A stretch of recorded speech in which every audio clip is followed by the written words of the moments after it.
Rajahmundry rural నియోజకవర్గ వైఎస్ఆర్ కాంగ్రెస్ శ్రేణులు ఒక గోదావరి కెరటం మాదిరిగా కదలి వచ్చి నాచే శాసనసభ సభ్యత్వానికి నామినేషన్ దాఖలు చేయించినటువంటి తీరును చూసినట్లయితే ఇక్కడ 2 పర్యాయాలు వైఎస్ఆర్ కాంగ్రెస్ పార్టీ అధికారంలో రావడానికి ఏ లోపాలు వారు గమనించారో వాటిని అన్నీ కూడా సరిదిద్ది మేమందరం ఐక్యతగా ఉంటాం. మా లక్ష్యం ఒకటే, వైఎస్ఆర్ కాంగ్రెస్ పార్టీ గెలవడం. వైఎస్ఆర్ కాంగ్రెస్ పార్టీ గెలుపు మా గెలుపుగా మేము భావిస్తామని వైఎస్ఆర్ కాంగ్రెస్ పార్టీ శ్రేణులన్నీ కూడా కదలి వచ్చినటువంటి తీరు ఇవాళ నామినేషన్ ప్రక్రియలో నామినేషన్ దాఖలు చేసిన తర్వాత నాకు కనిపించినటువంటిది. పెద్దల ఆకుల వీర్రాజు గారు కానీ, చందన్ నాగేష్ గారు కానీ, జక్కంపూడి రాజా గారు కానీ, ఇక్కడ ఉన్నటువంటి నాయకులు అనేకమైన ప్రముఖులందరూ కూడా వచ్చి దగ్గరుండి అక్కడ స్టాలిన్ గారు కానీ, మన గిరిజాల బాబు గారు కానీ, వీరందరూ కూడా ఇక్కడ షర్మిలారెడ్డి గారు కానీ వీరందరూ వచ్చి నామినేషన్ దాఖలు చేయించారు. నామినేషన్ దాఖలు చేసినప్పుడు నేను గమనించింది ఏంటంటే, చిన్న పిలుపుకి కెరటం మాదిరిగా మా కేడర్ వచ్చింది. కేడర్ కెరటంగా మారింది. ఖచ్చితంగా తెలుగుదేశాన్ని ముంచుకుపోతుంది, తెలుగుదేశాన్ని ముంచి ప్రవహిస్తుంది మా కేడరు అనేటువంటి ఒక నమ్మకం వచ్చింది. కానీ ఇక్కడ ప్రతిపక్షంలో ఉన్నటువంటి బుచ్చి చౌదరి గారు 8 పదులు వచ్చాయి. 8 పదులు వచ్చి వయసు మీరిపోయి విలువలు వదిలేసి, అంటే క్యాండిడేట్ అపోజిషన్ క్యాండిడేట్ మీద 10 మంది దొంగలు తయారు చేసి వాళ్ళ చేత ప్రచారం చేయించాలని ఒక వ్యూహం పన్నుతున్నట్టుగా నా దృష్టికి వచ్చింది. ఒకటి, బుచ్చి చౌదరి గారు సుమారు 86 పర్యాయాలు గెలిచాడు, 40 ఏళ్ళు రాజకీయాల్లో ఉన్నాడు. ఆయన స్థాయి మరిచి, అంటే ఈ వయసులో ఇంత దిగజారి రాజకీయాలు చేయాల్సిన అవసరం ఉందా? ఒకటి, శ్రీనివాస వేణుగోపాలకృష్ణ చెల్లిపోయిన ఇక్కడ కుగ్రామంలో పుట్టాం, అంచెలంచెలుగా ఎదిగాం.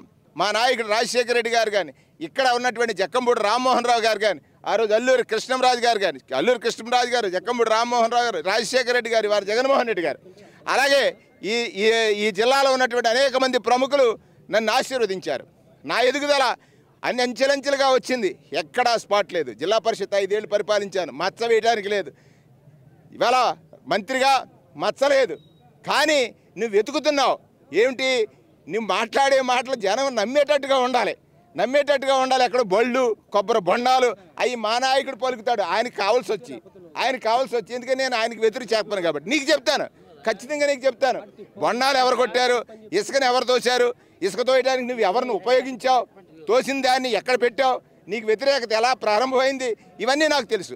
మళ్ళీ ఒకసారి అంటావు ఏంటి పనికి మారిన మంత్రి అని. అంటే మంత్రి మండలి మీద నీకున్నటువంటి అహంకారం, కులాహంకారాన్ని ప్రదర్శిస్తున్నారు బుచ్చి చౌదరి గారు. మీ వయసు పెద్దది, ఒకటి గౌరవం ఇచ్చిపుచ్చుకోవాలా. ప్రతిపక్షంలో ఉంటే ప్రతిపక్షానికి కూడా గొప్పవాడరా నెప్పించుకోవాలా. కానీ మీరు చేయలేదు. 10 ఏళ్ళు ప్రజలను వదిలేశారు, ప్రజల కష్టాలు వదిలేశారు. కరోనాలో కనపడలేదని ప్రజలు చెప్తున్నారు.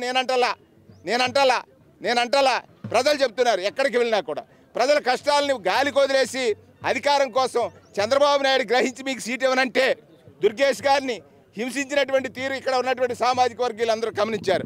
దుర్గేష్ గారిని అక్కడ పంపడానికి మీరు చేసిన ఎత్తులు కుయ్యక్తులు ఇవన్నీ అక్కడ సాగుతాయి తప్ప ఇక్కడ సాగవని ఖచ్చితంగా నేను చెప్పగలను. మీరు ఎన్ని కుయుక్తులు చేసినా, ఎన్ని కుతంత్రాలు చేసినా, ఎన్ని కుట్రలు చేసినా విలువలు అనేటువంటివి ఎప్పుడు కూడా సుగంధం తక్కువ వాసన వస్తుంది, చెడువి ఎక్కువ వాసన వస్తుంది. నీ మాటలు చెడు కంపు కొట్టేటట్టుగా ఉండకూడదని బుచ్చి చౌదరి గారికి విజ్ఞప్తి, విన్నపం, లేకపోతే ఇంకొకటిగా తీసుకోవచ్చు. అటువంటి బుచ్చి చౌదరి గారు ఇవాళ అపోజిషన్లో ఫెయిల్ అయిపోయినటువంటి వ్యక్తి. ఆయన అంటాడు ఆయన అసహాయత. శాసనసభ్యుడే, కాన్స్టిట్యూషన్ ఇచ్చినటువంటి పవర్సే. నన్ను మనిషిలా చూడలేదు, నాకేమీ పవర్స్ ఇవ్వలేదు, నన్ను ఎవడో లెక్క చేయలేదు. ఎందుకు లెక్క చేయలేప్పుడు నువ్వు ఆ ప్రతిపక్షంలో లెక్క చేయలేదని చెప్పుకున్న మీరు మళ్ళీ వాళ్ళ ప్రజలకు ఏం చేస్తారని వస్తున్నారు. అది ప్రజలు గమనించి అడుగుతున్నారు. మెజారిటీ ప్రజలిచ్చినంత మెజారిటీ సాధిస్తాం. నేనేమంటానంటే ప్రజా హృదయాలను గెలవడానికి ప్రతినిత్యమో ప్రయత్నం చేస్తాను.